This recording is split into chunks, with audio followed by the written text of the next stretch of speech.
तर आपलं स्वागत। एक महत्त्वाची बातमी समोर येते। अमरावती बडनेरा मार्गावर जुन्या एमआयडीसीतील राम इंडस्ट्रीज या ऑइल रिफायनरीला आग लागली आहे। आज सकाळी 6 वाजताच्या दरम्यान ही आग लागली आहे। अग्निशमन दलाचे 6 बंब आतापर्यंत घटनास्थळी दाखल झाले। आग आटोक्यात आणण्याचे अग्निशमन दलाचे प्रयत्न आहेत, मात्र अजूनही आग आटोक्यात आलेली नाहीये। आगीचं कारणही अजून स्पष्ट आहे। अग्निशमन दलाचे अधिकारी, कर्मचारी, पोलीस अधिकारी हे देखील आता घटनास्थळी दाखल आहे।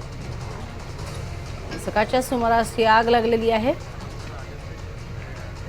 आगीवरती नियंत्रण मिळवण्याचे शर्थीचे प्रयत्न सुरू आहेत। अमरावतीच्या बडनेरा मार्गावर जुन्या एमआयडीसीत राम इंडस्ट्रीज या ऑइल रिफायनरीला आग लागली आहे।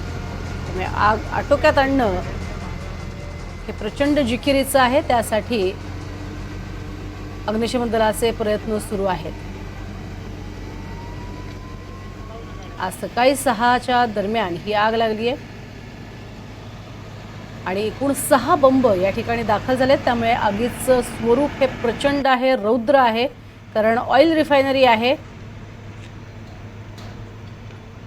सकाळी 6 वाजता लागलेली ही आग आहे आणि ती धुमसते आहे। प्रचंड मोठ्या प्रमाणात धुराचे लोळ हे उमटतायत आणि यात मोठ्या प्रमाणात अर्थातच नुकसान झालेलं असणार आहे।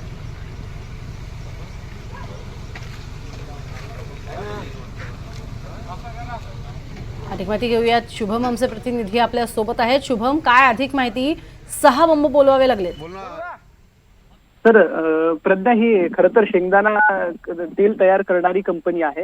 अमरावतीच्या बडनेरा मार्गावर जी जुनी एमआयडीसी आहे त्या ठिकाणी जी राम इंडस्ट्री आहे, ऑइल रिफायनरी, या ऑइल रिफायनरीला सकाळी 6 वाजताच्या दरम्यान आग लागली आहे।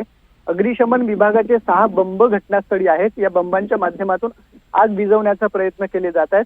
अग्निशमन विभागाकडून शर्थीचे प्रयत्न या सगळ्या घटनेवर नियंत्रणासाठी केले जात आहेत। नेमकी आग कशामुळे लागली आहे याचं कारण अद्याप अस्पष्ट आहे। अग्निशमन विभागाचे अधिकारी असतील, महापालिकेचे अधिकारी असतील, पोलीस विभाग जो आहे तो घटनास्थळी दाखल झालेला आहे आणि आग नेमकी कशामुळे लागली याचं कारण शोधण्याचा प्रयत्न सुरू आहे।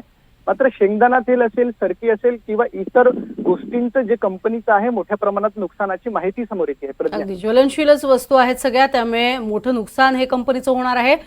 सुदैवाने जीवितहानी झालेली नसावी एवढीच अपेक्षा आहे। तुर्तास धन्यवाद या संपूर्ण माहितीसाठी शुभम।